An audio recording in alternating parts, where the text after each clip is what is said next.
welcome to Agencyphonics.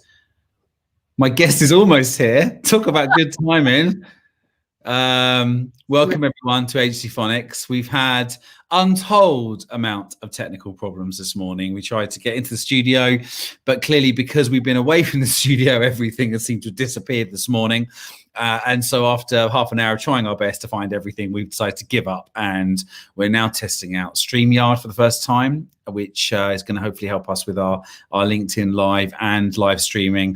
We've been using Skype for a bit, and we have a few streaming issues on that working for us. So we're going to switch platforms now for those of you who are interested in the technology behind the show.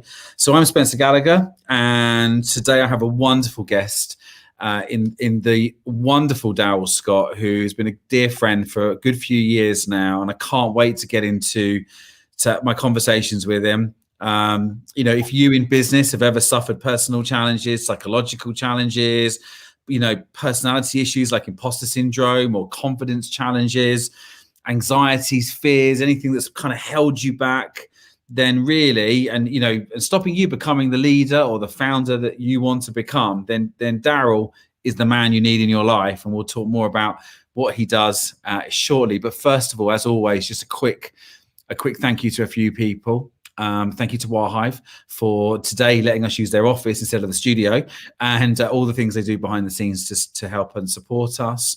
Also, our sponsors, Forecast, who is the project management software to use in your agency business. And Forecasts have been a wonderful supporter of everything we do at Agencyphonics, the not-for-profit social enterprise, and Agencynomics, the community. And if you're listening to this and you're not in the community and you're a founder of an agency with more than 3 owners, go to agencynomics.com and please apply to sign up.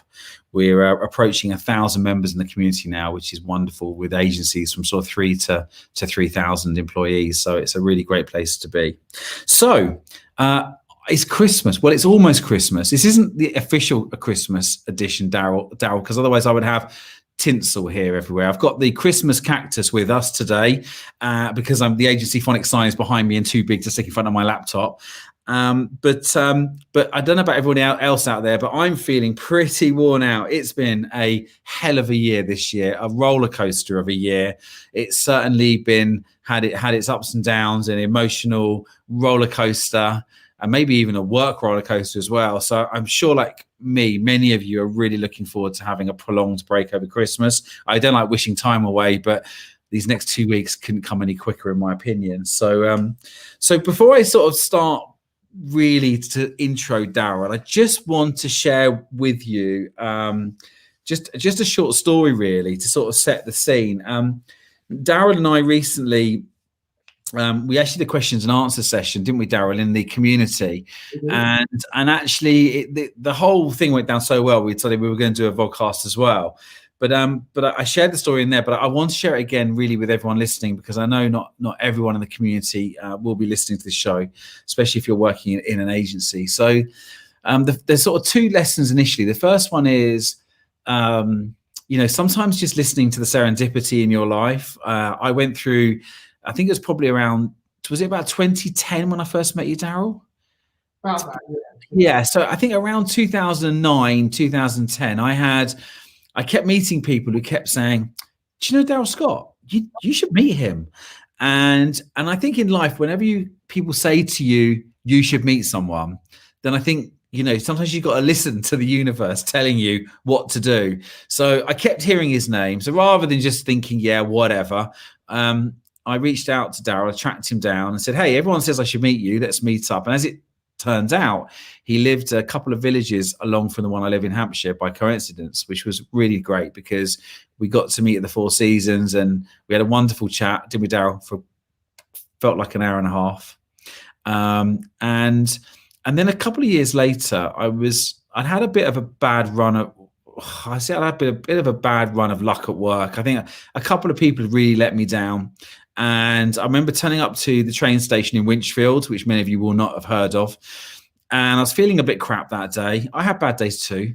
And I try to be upbeat most of the time, though. And I met Darren. I said, how are you? And normally, when someone says, how are you? I'm like, yeah, I'm amazing. You know, I'm brilliant. I'm always that kind of very positive, optimistic person. But I remember that morning going, yeah, you know, I'm not that great, actually. I'm feeling a bit crap. And he was like, what's wrong? And I said, well, it's just whenever people let me down, like when people kind of, you know, and I'd had a couple of instances where I'd been let down quite badly by someone, and someone had tried to sort of rip off me in an investment I'd had. And I just felt a bit like I was always trying to help people, but, you know, maybe it wasn't feeling very reciprocal. And Daryl goes, you know, I can fix that, right? And I was like, what do you mean you can fix that? Like, fix how you feel. And I was like, well, that would be really good, because I had this anxiety over me. Like, it was, you know, like kind of sick feeling that maybe you get sometimes when something bad happens to you, personally or professionally. It's almost, I always kind of relate it a little bit, Daryl, sometimes that feeling you get on a Sunday night when you're in the job you hate and you've got to go to work the next day, is a nauseous feeling. And anyway, he said, come and sit with me on the train. So we jumped on the train, and it was full up. I mean, we're talking rush hour here. We're talking, I mean, there were standing people. I mean, the carriage couldn't have been fuller, right? But we got a seat, and I'm sitting there, and he starts instructing me to do some really weird things. I'll share some of them without giving any of his magic away, I think. But he's like, you know, he's sitting back in the chair and point to the future and point to the past, and I don't know, just a few other things. Close my eyes. And everyone's sort of clearly unconscious that everyone must be looking in at what's going on. But he sort of takes me through this very short story. And at the end of it, he said, open your eyes. You kept saying to me, oh, yeah, ignore the train doors opening and shutting at one of the stops. Although I think you told me it was only one stop we went on. Well, yeah. It felt like it was the whole train journey to London, if I'm honest. And I opened my eyes up, and he said, So how do you feel? And I went, it's all gone. I was like, where's it gone? Is that permanent? And he went, yeah, it's gone now. I went, and I was like, do you remember? I started giggling. I was like a little kid. I was like, no, that can't. I've been feeling really anxious for like at least the last 3 or 4 days, and it just all gone. And I was like, that's amazing. And then you actually said, so, you know, and you brought up the 2 names of the people that I felt had really let me down, had left me feeling in this position of anxiety. And he said, how do you feel about so? And I went, I just don't care. And I was like, and it was just amazing. And it was the first time, I guess, I realized that actually there are a lot more techniques out there, clearly, than most of us know about, to sometimes improve some of the anxiety, some of the things. And obviously I'm married to someone who's just started to become a hypnotist as well. So I've started to see evidence of some of those things as well. But clearly you weren't hypnotizing me alone. You were doing a lot of other things combined together, from what I've gathered over the last recent years. So that's my intro to Daryl. I've got a few more stories I'll share with you, but so it gives me great pleasure to welcome the legend himself, Daryl Scott. So Daryl, welcome. Can you give us a little bit of a background on kind of your story and, you know, how you got to where you are today? I know you've recently, you know, been working, or in fact, you've had quite a good agency pedigree, but I'd particularly like to know about your journey from, you know, when you were over in America and how you got into all this stuff. Oh man, okay. So I was an agency owner very young, in my mid-20s to sort of mid-30s, and it was great, you know. And I started an agency, and my parents dining room table, and I grew it to about £1 million inside 3 years, and then onward, and built a team, and suffered from horrendous imposter syndrome at the time. So what does that actually mean, Daryl? Quickly, imposter syndrome. Well, I don't know. What does it mean to you? Feeling that you're blagging it, or you're going to get found out, or, you know, it must be luck, or, you know, surely I can't have achieved all this, you know, it's going to go wrong at any given moment, you know. And I did that crazy thing as well, where I took a really agile agency with a lot of very, very empowered people, and because of my imposter syndrome, sort of put a load of process on it and killed the spirit of it, and actually messed up profitability for a little while. You know, there was a lesson to learn there. However, in that period of time, I to overcome my imposter syndrome, if you like, I started to invest in myself and did a postgrad in strategic management and other stuff. And I discovered this thing called NLP. You know, one of my friends had been become a trainer and said, yeah, come on this course, you'll love it. And I sort of had the bandwidth. And I did, and I got bitten by the bug. I absolutely loved it. And suddenly, for the first time ever, this philosophy or this way of thinking about how human beings work that really makes sense. And it's actually, you can do something with it, like rather than a load of psychology knowledge that's all very interesting but not particularly helpful. It was incredibly practical, which worked for me brilliantly. So I became a kind of a nerd. I became obsessed and a bit of a wally, with this NLP stuff. And would talk about it at any given opportunity, and went through a period of learning how to be a master practitioner and then a trainer. But along that journey, I met a guy called John Grinder, who was my hero. They say you shouldn't meet your heroes because they kind of disappoint you, but he didn't. He's amazing. He was if you Google him or whatever, look him up. He's this legendary guy. He was in the CIA. He was a Cold War spy. He's a professor of linguistics in University of California. He speaks 11 languages fluently. And when I met him, he was 70 years old, and he was still climbing frozen waterfalls with axes and riding horses bareback. And he's like, from memory, there's two people that founded NLP, and he's one of them, right? So is it two or three? Well, there were three originally. Yeah. A lady as well, and then Roger Bandler. Was that right? Richard Bandler. Sorry. You can call him Roger if you like that. I don't mind. No. Oh, sorry. No, yeah. I'm sure he isn't listening to this, so I won't worry. Roger. And there was this other guy, Frank Pueslick, as well. Okay. Over the years, but yeah, Grinder was the professor of the group. He was the older, wiser one, if you like, who at the time was being tutored by a guy called Gregory Bateson. He's this amazing bloke. I won't bore you with the details, but anyway, so I go on this journey. I meet this John Grinder guy, this absolute legend who created NLP, and he took me to one side and he said, I think you're quite good at this stuff, and if you want, I'll mentor you. So which I thought was a really good idea. So that provoked me to sell my agency and go on this kind of NLP journey for the next 12 years. It's also worth sort of pointing out as well that John Grinder also was quite famously mentored Tony Robbins as well. So it was quite a privilege to have him to select you out of all the people he works with to mentor, right? He obviously saw something in you. Quite a few people of notoriety. So I think I'm a huge disappointment to him. I'm sure that's not the case. Yeah, well, I don't know. But it took me between 2008 and 2012, and I wrote a few books and had a few adventures, and it was brilliant. And it left me with a sort of an understanding of this stuff that's a little bit different to the norm. I guess that's the story. And then since then, I've just been playing games. I did leadership development stuff for Britta Monge and Virgin Atlantic and Deloitte and companies like that, and had an opportunity to sort of get into the C-suite in large organizations and really understand how that worked over a decade of consulting. Come back into agency world, mainly your sponsor, and played some games there and had some adventures. Became a shareholder of an agency for the last 5 years that has had a brilliant kind of period of growth and exciting change. And I think that's my story. Amazing. So if Pete was supposed to be here today, but because of the late start, unfortunately, he had another meeting middle of the day, and we didn't want him to walk out halfway through the episode.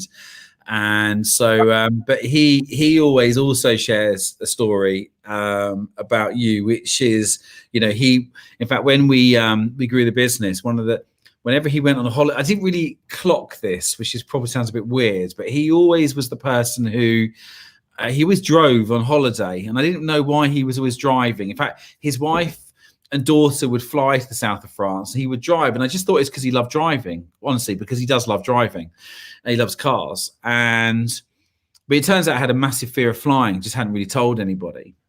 And he'd obviously for many years been going to see a hypnotist, and he had some tapes, and I noticed that whenever I got on an airplane with him, he would literally be hanging on to the person next to him, the seat in front, and he had this horrendous fear. and I think he'd have a little whiskey at the beginning of the fly, and every little bump, it was like, it was like panicking beyond belief. But it did get better with the hypnotist. It definitely improved slowly and slowly and slowly. But it wasn't until I think one day we bumped into you, and then I think you did some magic with him or something very quickly in the middle of a rest bar, which is actually another funny thing we should talk about in a moment. But and actually he then got on a flight with me after that, and he's never ever been scared of flying since, which was quite a transformation to have someone who was so scared, who wasn't fully fixed, but now I would say he's completely fixed on flying, although he still likes a little drink on an airplane, but then who doesn't? So, but actually that was, I think, and so your ability to fix things is obviously quite far reaching. And so is there some examples of the sort of things that you typically do help people with? Yeah, with the specific stuff like that, like, I'm scared of spiders, I don't like flying, is incredibly easy. It takes minutes to change that kind of stuff. I think the more challenging things are the more difficult to identify the trigger. The things that the low grade anxiety or the general sort of clinically cheesed offness or whatever, where there's not such an obvious trigger, and you've got to dig a little bit more. But yeah, I mean, there's not really any limit to what you can change. To what you want to. Yeah. I mean, that's really one of the things I want to talk to you about in a second. But I mean, just to sort of let listeners know the sort of things where I've wheeled you in before. I think certainly where people have needed to become more confident. I mean, I work with a couple of owners now who are running multi-million-pound businesses who you were coaching quite early on, when they were probably just lacking a little bit of confidence. And maybe imposter syndrome was part of that. I don't know, but it was still just more around, or sometimes where they were trying to be almost over. I think the example I like to give to people is where people are sort of won't do anything because everything has to be perfect. And I think you used to use this phrase, how good is good enough, or something with that person to make them sort of, not be so obsessive about things. But I once had to go to an agency in Scotland, listeners, and there were 3 founders in there, and all 3 of the founders were scared of speaking. And it was a wonderfully successful creative agency in Edinburgh.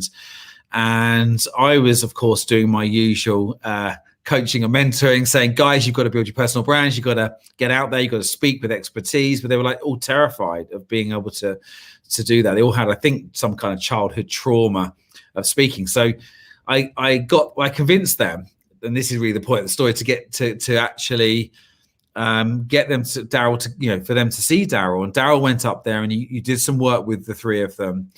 And I flew back about a month later, and 2 out of the 3 were speaking at an event they were hosting. And it was, it was a big audience. There was probably 75 people in the audience, and they both spoke. And I just couldn't believe the transformation from, there is no way I'm talking. But what was amazing about that was that they were prepared to change. And I think they were prepared not to accept the fact that this was something that was holding them back, Daryl, And a lot of people don't want to. I guess they know what the problem is, but they don't want to fix it. Does that make sense? Yeah, I mean, one of my favorite expressions is, if you defend your limitations, the prize is that you get to keep them. Well done. but the Edinburgh guys were the most satisfying thing was of the 3 of them, the guy that was the most reluctant, 6 months later did a speech at the House of Commons. Wow. It's like, oh my goodness, one extreme to another. That was and I have to say to you that it was a journey for speaking for me. Like, it started off with a team of 1, and then a team of 6, and then it was maybe a round table of 12, and then maybe an event of 30, and then one day you walk in and no one's told you there's 200 people, and you're like, oh, and you speak to 200, and there is a thing that helps build confidence if you do it in a nice, logical, slightly increase out of your comfort zone on each occasion. But I had to speak at the Houses of Parliament last year in a debate, and it was the first time ever that I choked. I literally, my mouth went so dry. The flight part of me was just like, and luckily someone brought water out because I couldn't speak. And I realized actually I think it doesn't matter how good you are, there's always going to be some limit where you're going to be tested, and all of a sudden you've got to be prepared for it. But now I've done that, I guess it's another level of breaking through. But yeah, I didn't know that about him. So that's a really good story. So why do you think it is that so many people aren't aware of that they can fix so many of these kind of psychological problems like anxieties? And there's so many things that can be treated through NLP and through sort of, advanced hypnosis, I'm going to call it, and CBT is another thing that's quite commonly used, I know, these days. I mean, why is it that maybe it's not so commonly talked about or used? Or do you think people just don't really allow budgets for themselves to invest in these things? Well, I mean, yeah, but my experience, it's almost like going to the dentist. People will be motivated when it becomes an acute problem, and causes them discomfort, and then they'll throw money at it. But in general, yeah. So until the problem's big enough, people don't really want to fix it. It probably makes sense, actually. Yeah, so people don't tend to think of these kind of things as performance enhancers. They think of them as solutions to bigger problems. And it it's the ROI case for getting good at speaking. You know that more than me, Spencer, obviously. But yeah, it's a pretty solid return on investment to invest a bit of time and effort and money in getting good at that. Yeah, I think no question that improving your performance will always deliver a return on investment. I mean, I think that's a given. But I understand what you're saying. It's almost like I think we said this the other day on the Q&A. It's the difference between maybe an athlete. An athlete will invest continually on self-improvement, on their performance, whereas business people, obviously I work with certain people who are working with me to improve their performance, and I find the most successful chief execs actually are the people that do that. The ones that don't want to do that, who maybe express some kind of like, they know everything, they don't need any outside help, actually often are the ones, they don't tend to succeed as quickly. I mean, I'm not saying they can't succeed, but there definitely is something around being more open to learning. And is that an imposter syndrome? Is imposter syndrome, you don't want to almost admit you might need help, whereas most good people need help, right? We all want help. Yeah, I mean, we can all improve. Really made it without a mentor. No one ever really made it without guidance. You can't just get a genius and instantly succeed. Yeah, I mean, Tony Robbins had Jim Rohn, and Yeah, so everyone who's serious about performance invests in it, right, and sees it as an investment rather than cost, and has mentors. What prevents you? I don't know. I mean, maybe it's seeing it as a cost. Trying to hack it and do it yourself. Maybe it's just that you see it as some kind of personal failing if you need help. Which of course is the opposite of the truth. Yeah. So I mean, on the more comical side, I remember that we met at a hospital club once, and I just popped to the loo, and some guy had just joined us in our conversation. He'd overheard us talking about presentations or something, and I popped to the loo and I came back, and he was slumped in his chair. Yeah. And I was like, Daryl, what have you done? He goes, well, I've just hypnotized him. He's just got a few things I need to fix. And I was like, you can't just go round in restaurants and bars and hypnotize strangers. He said, don't worry, I'm fixing him. That was quite hysterical. But I think people don't really, there's definitely a thing around hypnosis, the catch-22 of kind of people almost not believing in it or doubting it. But I guess because the stage stuff gives it a bad name, in many ways. But actually, it's a bit of a self-fulfilling prophecy, isn't it? Because if you don't believe in it, it won't work for you, because you have to almost commit yourself to the process. And I mean, is that a problem, or for you, do you face that sort of trying to convince people that actually you can help them? Yeah, well, I've never met anyone I can't hypnotize, but the perception of You've never met anyone you can't hypnotize. No, or you do sometimes need a bit of a variety of techniques, so people respond to different things. But I don't do much hypnosis. It's generally not very necessary. Okay. It's better to just engage in a very surface level kind of daydream of imagination where you're much more compos mentis. So that whole kind of 1, 2, 3 sleep. The only time I ever do that is on stage, for farts and giggles, really. Yeah. I certainly don't do it in coaching. I'll do something that's much more conscious and much more, mindful and much more imaginative. So. But it's funny because I have found it. I've obviously, because my wife does a little bit of it, I actually found it quite useful. And I shared a story the other day about how I got her to hypnotize me because Pete, wish he was here so I could share the story with you. But he decided last year he wanted to run from his house in Farnham to his house down in Poole, which was 90 miles over 3 days. And at that point, I think I'd run about 12 miles maximum. But I was like, you can't run all that way by yourself. Like, it was the hottest day of the year. I said, you're mad if you do that. I said, I'll come and do it with you. And of course, having not run that far for quite a few years, I was a bit worried. So I said, Leslie, could you hypnotize me? So the night before, she hypnotized me and said to me that I had the fitness of a 21-year-old, and that every time I touched my fingers, it would get easier. And also if I said each mile 3 times, the next mile would be easier. So it was like each day around, but it was 2 days. Get my numbers right. It was about 2 days. It was 65 miles. That's just what it was. So it was like, mile 33, say it 3 times, and then the mile 32 would get easier. I was sort of counting down. Anyway, do you know what? Pete will tell you, he sort of quit halfway through on his own challenge, and I managed to run the whole way over 2 days. And it was just unbelievable, just how the voice in my head was almost shut away from doubting. Does that make sense? I've got this mental picture now, like this hypnotized Spencer skipping along, a poor old Pete, like schlepping behind you without his. I've got a photo of him lying on the floor, completely passed out, and me going, "Come on, Pete, let's go." We got him a bike in the end, so he actually got on a bike and cycled with me. But it was, to be fair, it was a pretty horrible time. So yeah, I just wanted to do you think that also there's an education piece around what you do? Like, it always feels to me like that day I met you, I've been in business a long time. And the day I met you and I was feeling like a bit, low and stuff, and you made a massive difference. I was really positive after that, upbeat, and it almost got rid of some of the things I felt that were holding me back. But there is this education piece, because I didn't know that could be done. Right now, since that's happened, I've kind of tuned into it a bit more, and I've sort of listened to other people, and I've listened to stuff on LP and things like that. And I'm now aware of a lot more, but it just feels like it's almost a bit of a secret sometimes. Yeah. Why is that?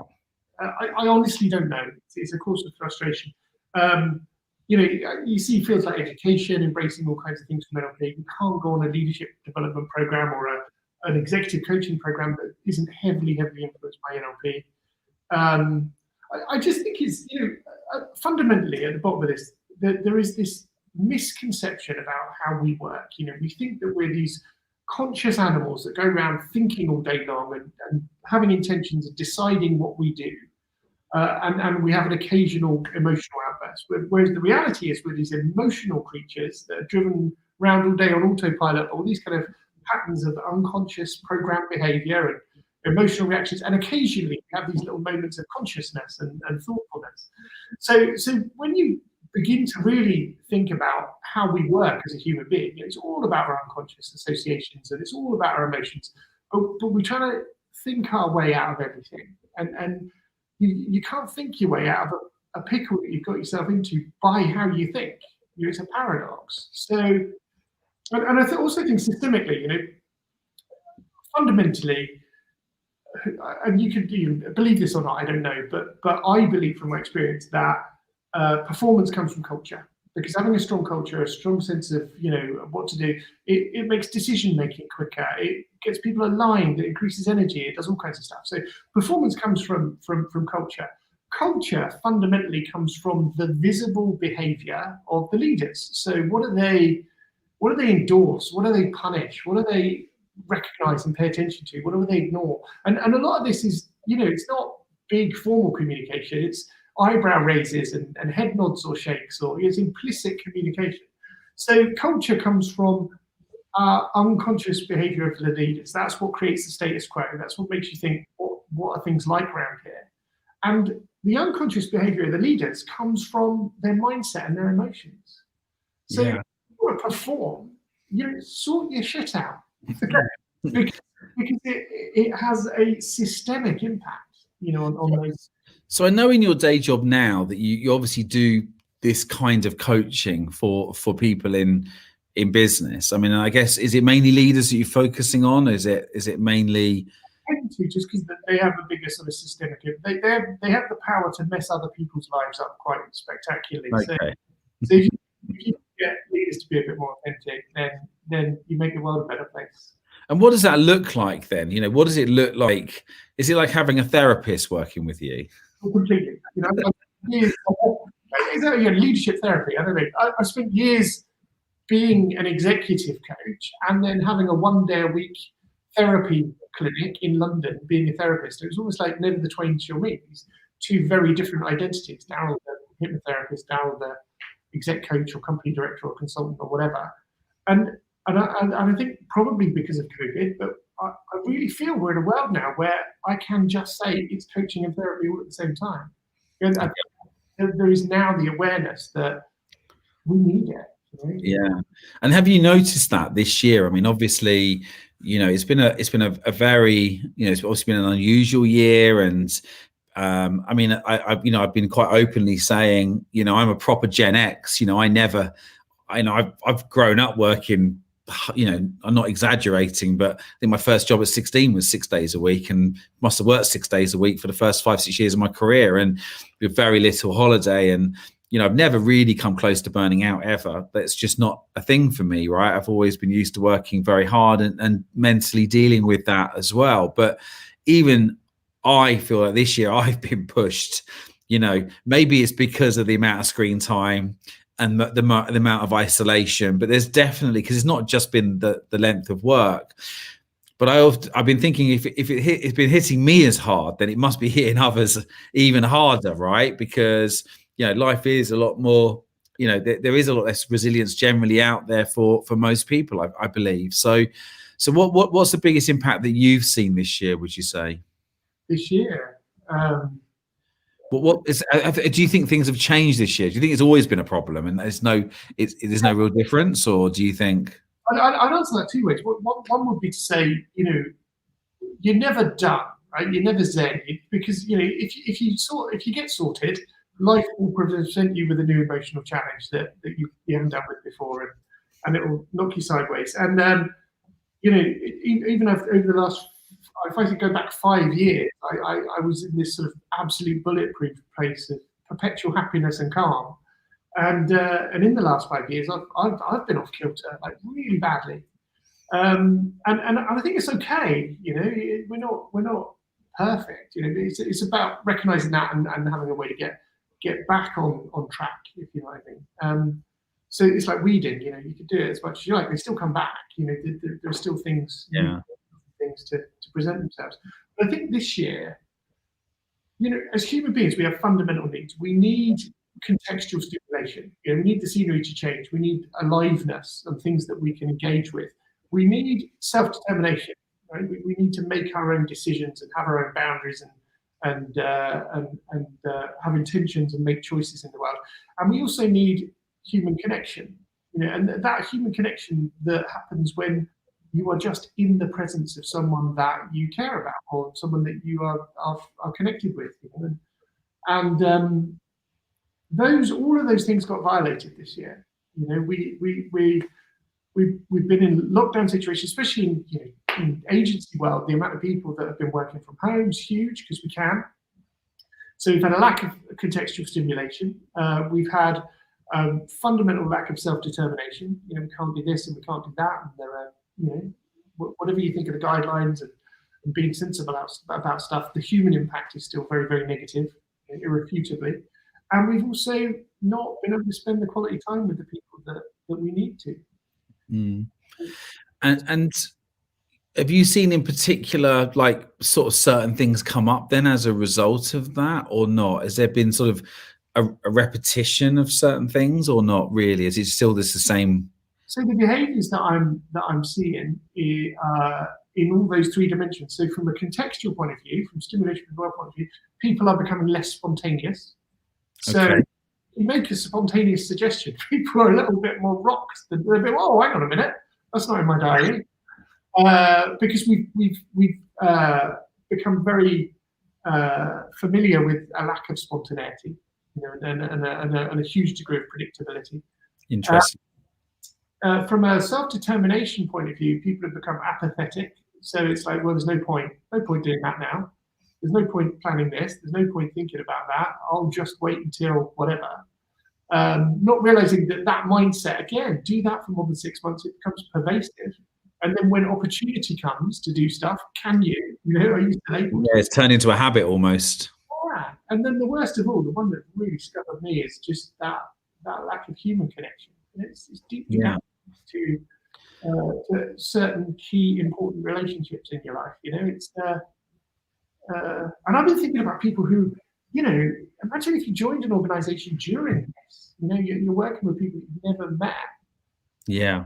Question how robust the relationships will be when you've never had that. Well, that's a question I wanted to ask you, because I know that you're very big on cultures, and there's obviously the big shift for people to work more remotely and obviously flexible first. I think like some of the latest reports I've seen, 90% of employees want to have don't want to be in the office full time. They want to have a truly flexible approach. And obviously, if you do have this kind of remote flexible approach where before you maybe, and I've got a couple of clients who have got incredible office cultures, people, they have flexible working, but most people want to go to the office because they miss their colleagues or they love the interactions with everybody. And I guess the biggest threat to every agency of them becoming more distributed or more agile and more away is that they're not going to be much uniqueness if the culture's not there anymore, because that's what sets businesses apart, isn't it? The culture. Yeah, and I think there is always a culture, whether you like it or not. I mean, there'll be a culture now, even in the a remote world, and in fact, worryingly, there is this. There's a lot of Zoom fatigue and always on, and there are no organisations out there that are saying to their people, now that you're not commuting and you're not going to the coffee shop or whatever, you are expected to be constantly available for 8 hours a day on your instant messaging platform, whatever that is. No one's saying that, but people are feeling that. There is this massive kind of implicit communication, and they message someone as if they are sitting there waiting. Yeah, I think the economic insecurity must be playing a part on that, though, because I think genuinely people, they see the media, whether it's COVID or Brexit or whatever, there's a lot of negativity out there, and so all of a sudden unemployment's rising. So people probably will be, always on, because inevitably, I mean, I noticed this, Daryl, with a lot of the founders when COVID first struck, was actually a lot of them, that sort of, you're the one that taught me this. Are you motivated by, a goal or by fear or a bit of both? And suddenly the fear kicked in, and I saw owners really performing in ways that they never had before, or since I'd worked with them, being amazing, like just stepping up and leading and inspiring and coming up with positive plans to which maybe they hadn't been doing before. They need the fear to motivate them. And I wonder whether you're right that that people are all on, but maybe there's still a little bit of insecurity driving that. And I wonder, as things settle down again, then will the cracks appear? Yeah. I mean, I think you're right, and I think the fallout will come later. The thing that worries me is that lockdown will end, but all the habits and lockdown mindsets won't. We've got a bit of recovering to do, but a bit of kind of reorienting ourselves with a fully alive experience. That's really fascinating. I was saying that to my wife yesterday. I was saying there's going to have to be a period of readjustment almost, because when I came out, we do these mastermind groups, and we did in fact, I'm going to get you to come along actually and talk to one of them, because as you're so local, because it's in the Four Seasons, literally less than a mile from where you live. So, and there was like 15 people in the room, and I had to talk to everyone, and I haven't really spoken. I've actually done 2 of the groups now, but I haven't spoken to a team of people, for quite a few months. I haven't spoken at all publicly for, probably since early stage of this year. And so I felt like I'm not match fit. Like didn't feel like I was kind of like, there's going to take time for me just to tune back into all of those things. You're so right in what you say there. I think that period of readjustment is going to have to be something that, because often, when people are off work for periods of time, Daryl, I've noticed over the years, I'm sure you have as well, that if someone has they go on a sabbatical, or, they're off for medical reasons, or they have a baby or whatever, or paternity leave, actually there is an element of readjustment. Confidence goes a little bit, and often you have to help people support back into the working place. So I guess we've got a lot of that to come up as well next year. It's a lot of reorienting yourself with the new world, whatever that is. Yeah. So they're the things that you can help people out with, basically. I'm expecting to be busy. I hope to be busy anyway. Yeah, I think you will be. I think definitely there's going to be a lot of fallout really next year from all of this year. A lot of people are going to need to sort their heads out a little bit and get them back in the game for sure. So what are your plans now then? So you're going to be doing this coaching moving forwards. And how does that, just out of interest, how does that work? So one day a month. Was it one day a month you said you work with people, or how does that? Contact time plus some calls and some support stuff, and I might run some surveys and do some admin around the edges of it. But it's a day a month of contact time, and then I look for people to commit for 6 months, because I think you've got to commit to this stuff. It's if you want to, it's a journey, right? You can't just fix someone in an hour. You can't just fix someone on a train in 30 minutes. Well, actually, you can, but I'm sure sometimes it's more complicated than that. It's one thing on a train, but I think to really to create some great deep transformations that stick around for a while. I think 6 months is a bit of a minimum.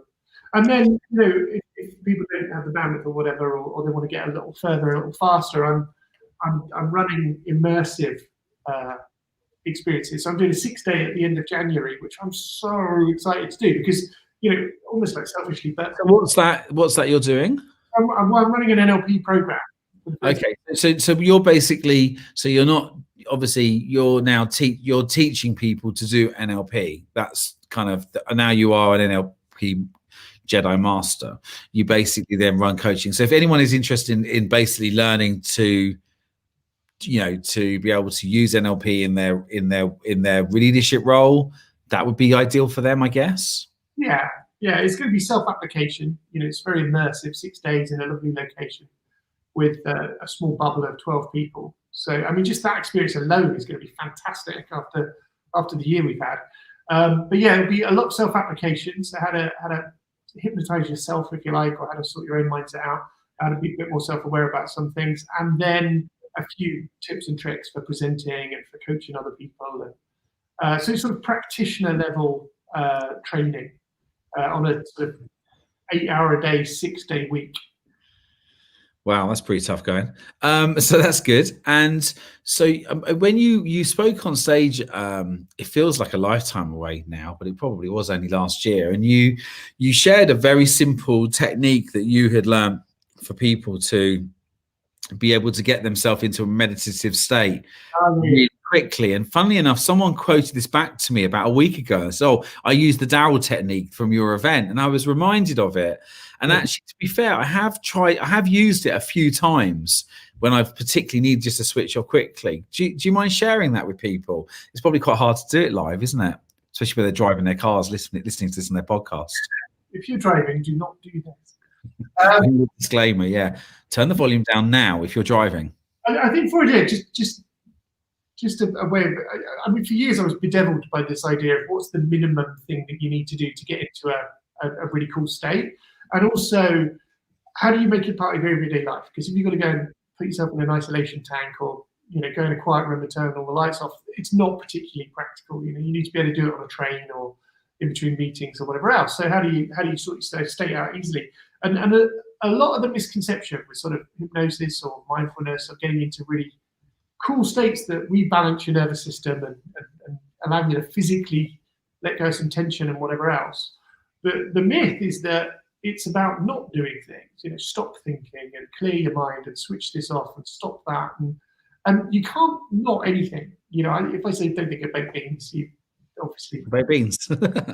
So as we all know, the intention of not doing something is just a ludicrous intention. So what you have to do is think about what to do. How to guide your consciousness, how to fill it up, how to utilize that. So the technique is, for anyone who wants to play, is to sit still. So, and when I say sit still, it means resist the temptation to fidget or move. It's very, very unusual for us to really sit. We're always sort of consciously orienting ourselves with. So actually just stopping and sitting still is quite a change and a transformation. People don't afford themselves the opportunity to do that very often. The second part of the technique is to fix your vision somewhere comfortable and allow it to rest there and stay stuck in the same spot. I'm trying this. Oh yeah. If I just fall asleep or zone out, everyone, just please, I'll tell you a story about that in a moment. And so the second thing is to fix your vision. And then while your vision is fixed, then allow it to widen. Just allow yourself to become more aware of things to the left and right. So the first part of the game is to choose 3 things you can see independently. So it's what's directly in front of you, maybe something to the left, something to the right, but 3 independent things.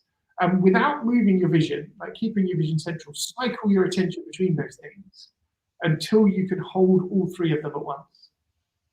And then when you can do that, then pay attention to 3 things that you can hear and now hear through your ears. So be aware of 3 things 3 sounds around you, 3 different ones if you have 3 different sounds around you. And then the third step is to be aware of 3 things you can feel. So how the back of your chair feels about your back or anything else, and how your feet feel against the floor, or how your bum feels against the seat. And even better if you can bring it to an internal awareness. So how you're breathing, because you are, and how your shoulders feel or whatever else. So pick 3 things you can feel, 3 bits of your body, feel them all at the same time as becoming aware of the 3 things you can hear and now see differently. So the left, the right, and the center. And you should be able to begin to notice your attention has changed. It does work. It does, because slowly but surely, everything then was just shutting down and quieting down. So hopefully some of you will go and try that. 3 things that you see, 3 things that you hear, and 3 things that you feel are really at the core of it. And it is quite rapid. Like when I tried it the other day again, it seems to work quite quickly. Like within 30 seconds, you can almost be in a very still, calm place. Correct? Correct. Yeah, it's a lovely, and you can do it anywhere, any place, anytime. Do it on the tube train. Do it, in a meeting room. Just to recenter yourself. So Pete asked this question the other day: can you hypnotize someone over Zoom? And you said it's not that easy to do, actually. Probably just as well, really. It's easy to hypnotize someone over Zoom. It's not so easy to do really precise hypnotherapy over Zoom, because it's just easier when you're in the room and too many distractions. And so the question that I wanted to ask you around that has just gone out of my head. It was around face to face. Oh gosh, where was I going? So okay, I have to come back to that one, because it's just completely. I think you've put me into such a zen state now that I feel like I'm just floating around and feeling very, very calm. I did a year or so ago, just over, with my friend Leon, who I think you met, the Olympic medalist guy. Yeah. It was about 250 people in the room, and it was in a cinema in Leicester Square. We did it, for a large media company, and I did that game. I got everyone in this completely tranced out state. So 250 people, and the audience goes like a mill pond. You got them because all of the movement stops. Everyone becomes absolutely still.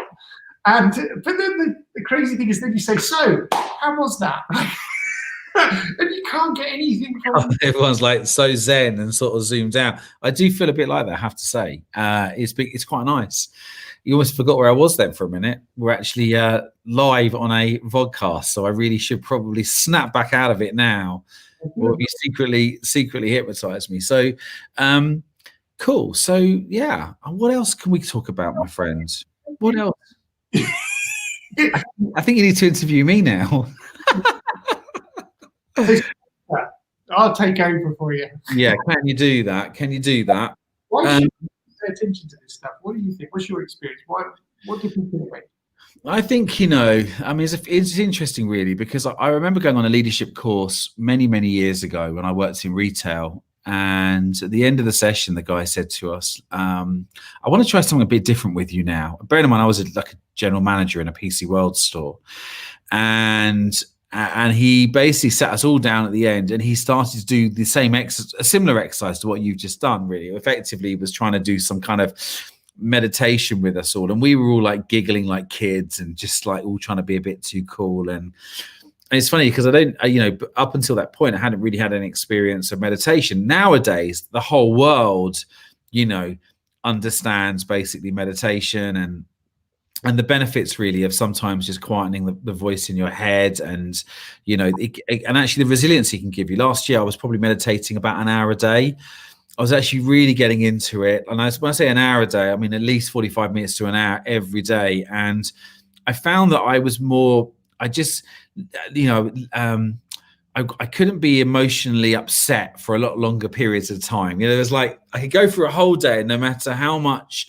Yeah, because listen, being a non-exec, and this, being helping people, it is a difficult job. People have bad days at work, and when you have lots of clients, you pretty much guaranteed that in any one day someone's ringing you up, with some kind of challenge and problem and stress, which you have to absorb. You absorb their energy, you absorb their frustration. So I think I've been a massive fan of this, from almost taking the piss out of the guy, making us all do what seemed like some weird form of yoga or sort of Buddhist meditation, to actually becoming pretty good at doing it and actually seeing the benefits that it can have.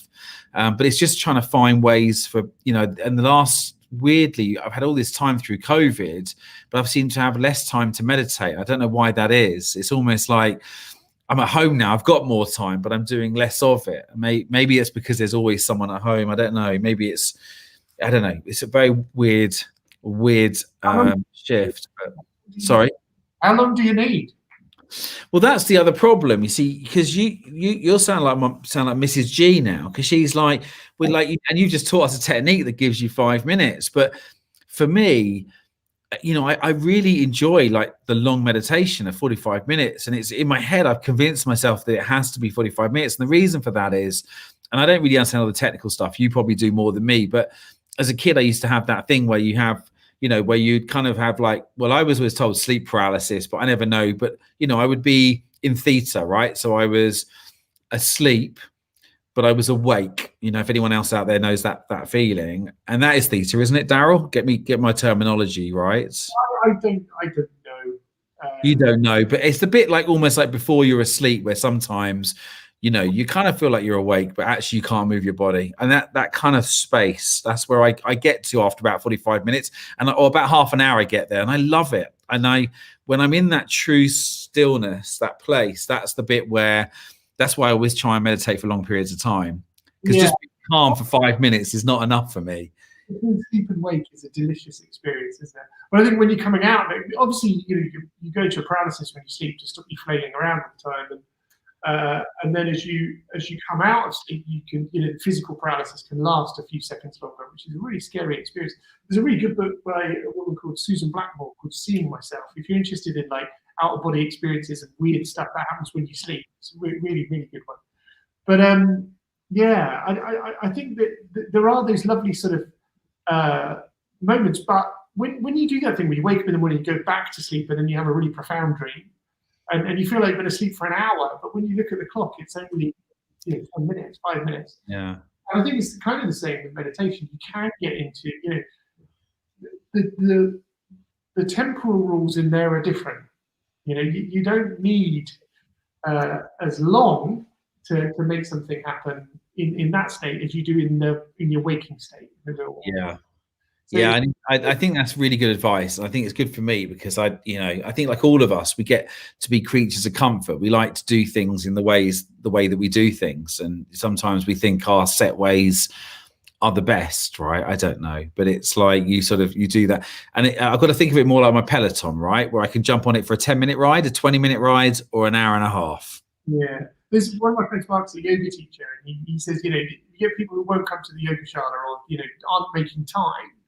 He'll, sort of when he coaches them, he'll get them to contract to just rolling out the yoga mat. So come to the shala, roll out the yoga mat. Once you've done that, you can roll it back up and go away if you want.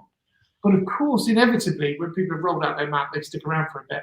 But it's just getting over that inertia. Like, what's the minimum ritual that you can commit to, because it would be crazy not to, that gets you into the game?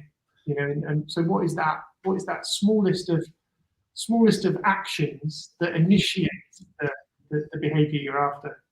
So the thing that I was going to ask you earlier on, which I got rattled a bit with my attempt to try and meditate while I was talking to you and shut down my brain, which kind of worked, was actually about the subject of mismatching, because it's a phenomenon that I never really experienced ever in my life until I started, I guess, helping other people, in the job that I do now. When you suddenly in a position where you're trying to, mentor or coach or advise or consult other people, sometimes they will say the opposite. So I remember I was actually about 6 months in, and I started to explain some of the things that I did that really, really worked in my business. Yeah. And the person opposite me was disagreeing with everything I said, like everything.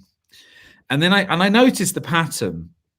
And I think I remember telling you, it was really weird how this person, it was just seemed to be like, they were asking for my help, but they didn't really want to listen to what I had to say. And that's fine, right? Because, I'm still getting paid for my time. But obviously that doesn't excite me, because I'm excited by people getting results. And I think you said to me, try saying the opposite. So I went back to that meeting. It was actually in Farnham, so I remember where it was. And the next time, and I said the opposite to what I believed. And the person agreed with my original point.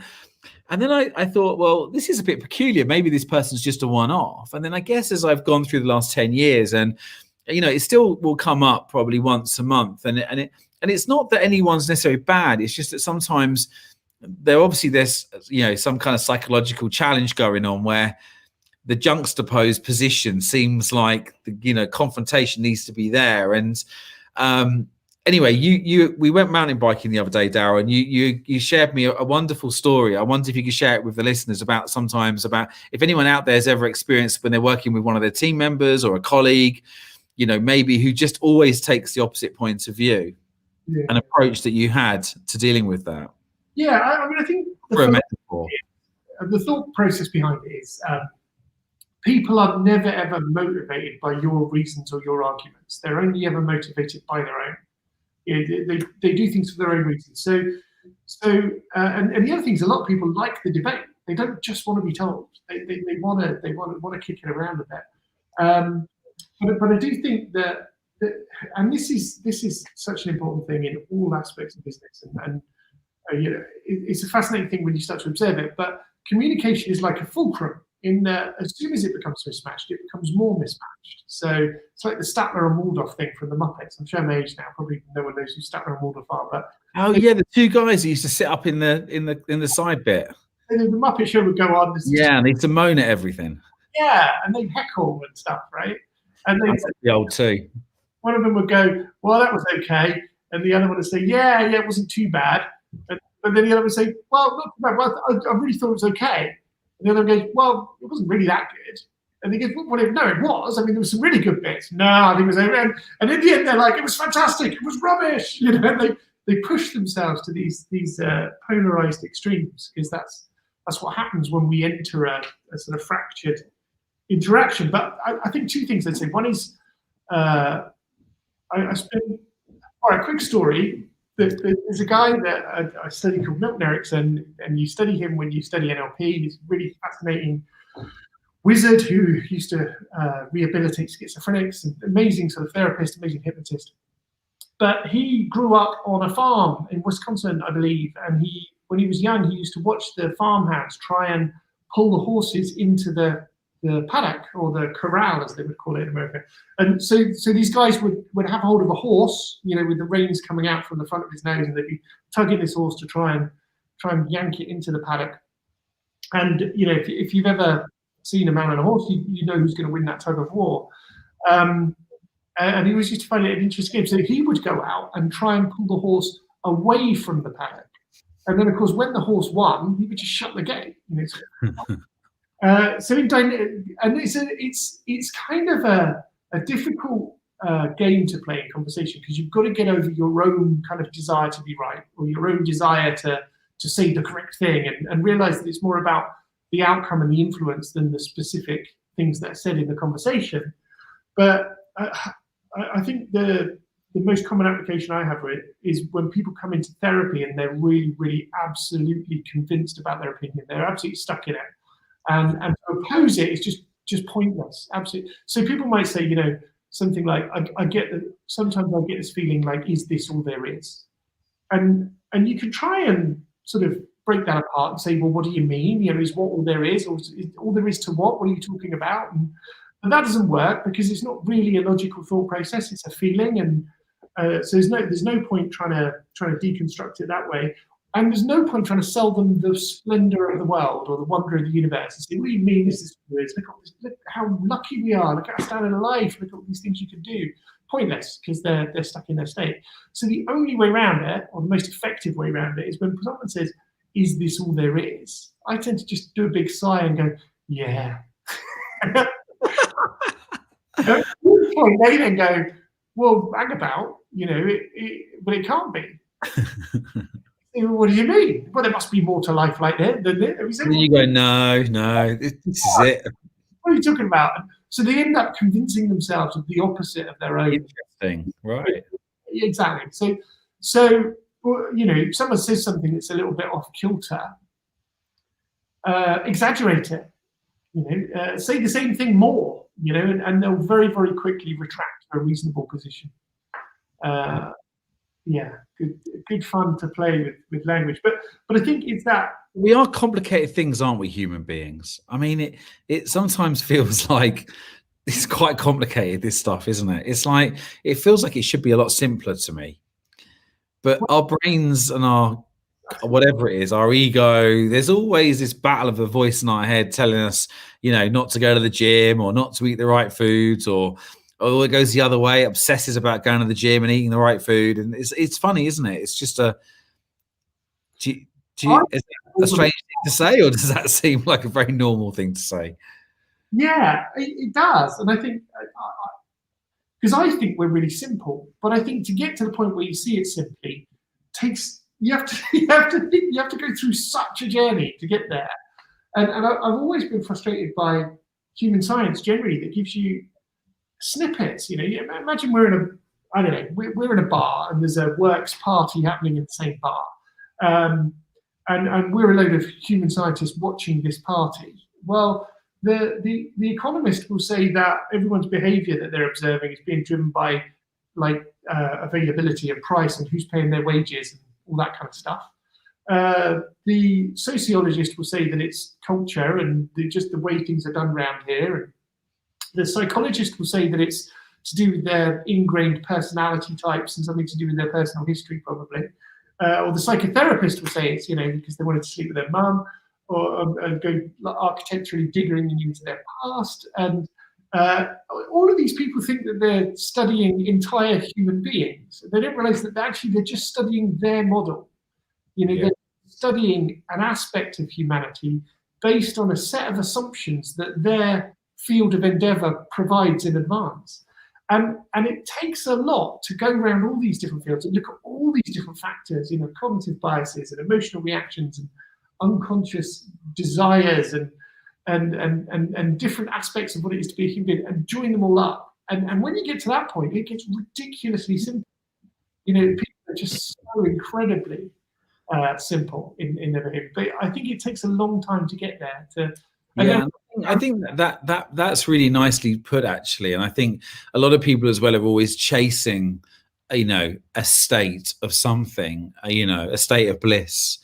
But, it's funny because I guess I've always been, I feel like, from being young, for me, it was always trying to chase a sense of not being a failure. Like for me, a lot of things always stem from childhood, doesn't it, Daryl? I think it's always you get left with some things in life that you need to prove that you're not. But actually, when it came down to me suddenly realizing where happiness was, it's amazing how it just comes from the moment you just stop and you just appreciate everything you have, no matter how small or how big it is, is the moment actually that you get happy, because you're grateful for what you have and not for what you don't have. And, and what you have is a lot less than others and a lot more than many. And so, I think you're right. I think the simpler you think about things, I'm getting signs of 5 minutes left here on my left. Sorry. The simpler that you can think about it, I think the easier life gets, in a way. Yeah. This is what you're trying to say.